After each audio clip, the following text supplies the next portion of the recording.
네, 올해 상반기 임금 체불액 벌써 1조 원을 넘어섰습니다. 반기 기준으로 1조 원이 넘은 건 이번이 처음인데요. 이런 추세라면 올해 말 2조 원을 넘어설 가능성도 있다는 분석이 나오고 있습니다. 이렇게까지 임금 체불 규모가 커진 이유가 뭔지, 또 최근 일어난 TMF 사태로 인한 임직원들의 임금 체불 우려, 현실이 될지 서재용 노무사와 함께 이야기 나눠보겠습니다. 안녕하세요. 네, 안녕하세요. 노무법인 위너스의 서주영 노무사입니다. 반갑습니다. 네, 반갑습니다. 노무사님, 올해 상반기 임금 체불액이 1조 원을 넘었습니다. 이게 사상 최대 규모라고 하는데요. 이 정도 추세라면 올해 연말에는 2조 원을 넘을 수도 있겠네요.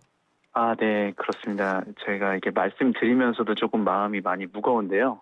말씀하신 대로 올해 상반기 임금 체불액이 1조 원을 넘었고, 고용노동부 자료에 따르면 체불 피해를 입은 근로자도 15만 명을 넘었다고 합니다. 그래서 이게 작년과 비교 데이터를 한번 봐보면 네. 체불액이 2,200억 원 이상 증가했고 피해 근로자도 18,000명 이상 늘어난 것이고요. 말씀하신 대로 상반기에 1조 원을 넘은 건 올해가 처음이라서 좀 매우 심각한 문제인 것 같습니다. 네, 피해 근로자가 굉장히 많이 늘었는데 특히 건설업계 체불액이 좀 눈에 띄더라고요. 유독 건설사에서 임금 체불이 많았던 이유 뭐라고 보시나요? 네, 좀 여러 가지 이유가 복합적인 작용을 했다고 생각이 듭니다. 다들 아시다시피 최근 건설 경기가 많이 침체되어 있고 인건비가 많이 상승돼서 건설 현장에 좀 재정적 부담이 많이 증가한 것도 맞는 것 같고요. 네. 두 번째로는 이건 좀 고질적인 문제인데 건설업의 특성상 조금 여러 차례 다단계 하도급 구조가 좀 일반화되어 있거든요. 그러다 네. 보니 어느 한 단계에서 임금이 이런 비용이 잘 집행되지 않으면 임금 체불로 이어지는 이러한 좀 문제가 발생되고 있는 것 같고요.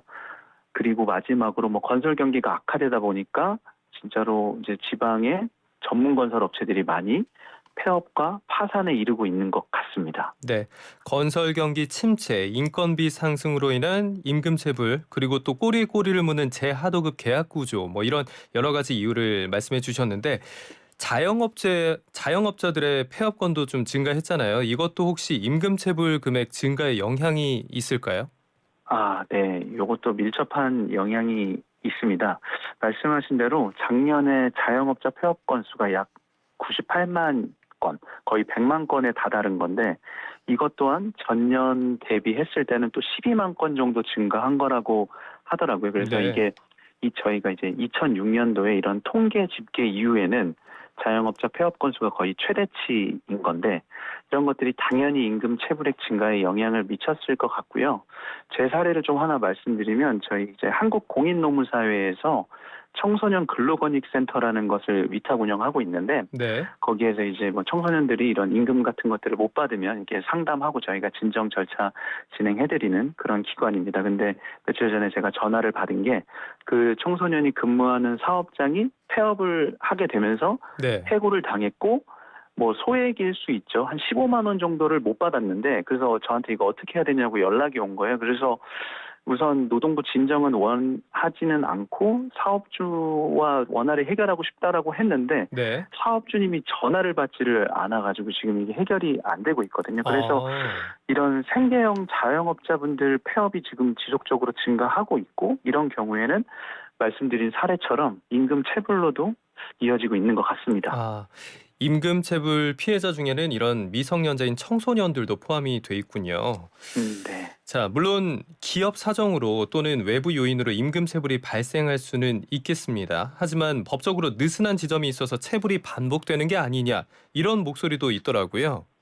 네. 이것도 사실 의견이 조금 분분한 지점인데 임금 체불 저희가 이제 근로기준법상으로 3년 이하의 징역, 3천만 원 이하의 벌금으로 규정되어 있어요. 근데 이제 여기서 어떤 한 가지 이슈가 반의사 불벌죄라는 게 있거든요. 그래서 반의사 불벌죄라고 하면 노동자가 처벌을 원치 않으면 사업주가 처벌이 되지 않는 거죠. 근데 이제 노동자 입장에선 임금을 빨리 받기 위해서 사업주와 합의를 하는 경우가 많고 네. 오히려 이거를 악용하는 사업주가 많다라는 의견도 있어요. 그래서 이런 것들이 좀 이슈가 되고 있고 두 번째로는 이제 임금 체불 소멸시효가 3년이거든요. 네. 이제 상법상 채권 소멸시효는 5년인데 그러니까 확실히 2년 정도 짧은 거죠. 그래서 저희가 3년이 넘으면 뭐 그 사업주의 처벌을 원할 수는 있지만 법적으로 임금 채권을 받을 권리가 없어지기 때문에 이런 것들이 조금 이슈가 되고 있는 것 같습니다. 급여를 받지 못한 지 3년이 지나면 아예 돈을 주지 않는 경우가 생기는군요. 네네, 그런 네. 경우들이 많습니다. 자, 이러다 보니까 정부가 시행하는 체불 근절 대책이 실효성이 있는 건가 의문의 목소리도 나오고 있습니다. 어떤 내용들이 있나요? 네. 2023년 5월에 고용노동부에서 상습체불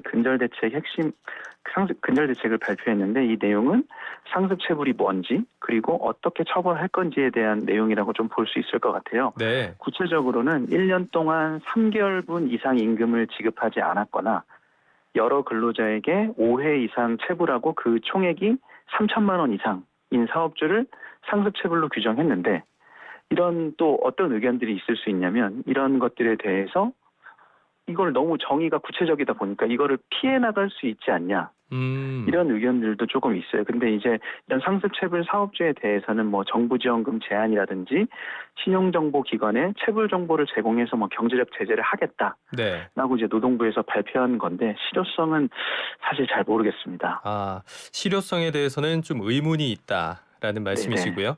자, 그러면 임금 체불 규모 또다시 주목하게 되는 이유에 대해서 좀 세밀하게 살펴보자면 최근에 떠들썩한 일명 티메프 사태가 있잖아요. 네네. 팀원과 위메프뿐만 아니라 큐텐그룹 임직원들까지도 급여를 받을 수 있을지 미지수다 이런 이야기가 나오고 있는데 어떻게 보시나요? 네. 사실 저는 받지 못할 거라고 좀 생각이 들고요. 네. 저도 좀 기사를 보다 보니까 팀원 급여일이 이제 당장 이번 달 10일인데 직원분들은 임금 못 받을 거라는 의견들이 조금 팽배하다고 하고요. 위메프의 경우에도 네. 원래 급여일은 말일인데 그래도 여기는 25일에 일단 급여가 나갔다고 합니다. 근데 대신 31일에 전 직원들에게 권고사직을 좀 통보했던 것으로 알려져 있고 네. 그 과정에서 직원분들이 나 퇴직금도 못 받을 것 같은데 그럼 그냥 실업급여라도 받자 이러면서 많이 좀 수용을 하고 있는 분위기라고 합니다.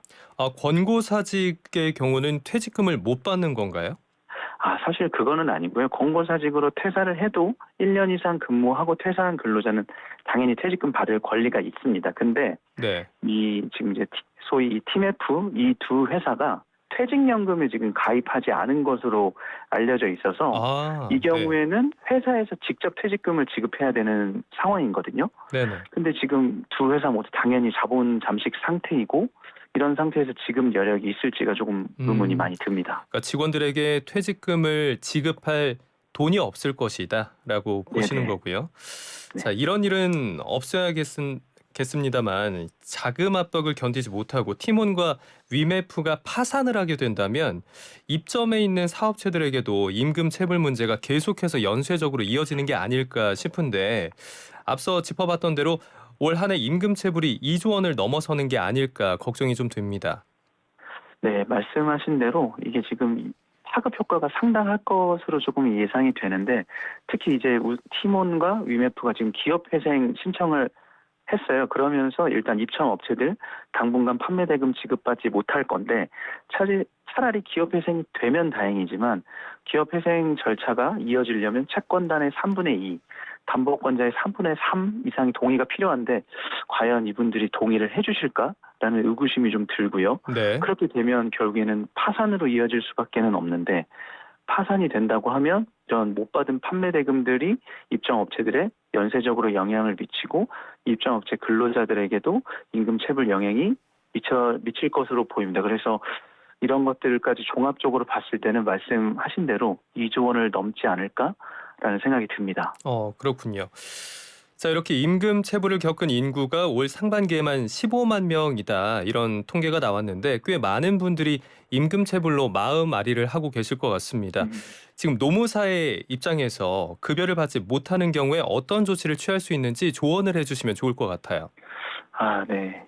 자, 이게 임금 체불 근로자분들 저희가 상담을 하면 좀 진짜 할 때마다 좀 마음이 아픈데 그래도 이제 임금 체불 근로자분들께서 할 수 있는 대처를 조금 말씀을 드리면 그래도 저희가 이제 국가에서 운영하고 있는 대지급금 제도라는 것이 있어요. 그래서 예전에는 회사가 아예 운영을 하지 않거나 파산했을 때만 소위 체당금이라는 걸로 해서 지급이 됐던 제도인데 네. 이게 2021년도부터 간이대지급금이라는 제도가 또 추가로 생겼거든요. 네. 그래서 이제 그 간이대지급금 요건을 갖추고 체불임금 사업주 확인서가 있다면 근로복지공단에 대지급금을 신청해서 받을 수 있고요. 근데 이제 이 경우에 가장 중요한 건 사업주가 임금 체불을 인정했을 때만 이게 간이대지급금으로 좀 지급을 받을 수 있어요. 그래서 이러한 다툼이 있는 경우에는 네. 민사소송을 진행을 해야 되고 민사소송을 통해서 체불액을 확정하고 그 이후에 간이대지급금을 받아야 되는데 이 경우에도 임금이 400만 원 이하인 근로자는 법률구조공단에서 무료로 소송 지원을 받을 수 있거든요. 네. 그래서 그런 부분을 활용하시면 좋을 것 같고 그리고 이제 회사가 문을 닫는 게 저희가 이제 소위 전통적인 대지급금이라고 하는데 그 제도의 경우에도 저희가 이제 국선노무사 제도가 있습니다. 네네. 그래서 그 요건에 해당이 되신다고 하시면 그런 국선노무사 제도를 활용해서 좀 도움을 많이 받으실 수 있을 것 같습니다. 알겠습니다. 정부의 대지급금 제도가 있으니까 최대한 활용해 보시면 좋겠다라는 말씀까지 오늘 말씀 잘 들었습니다. 고맙습니다. 예, 고맙습니다. 네, 지금까지 서재홍 노무사였습니다.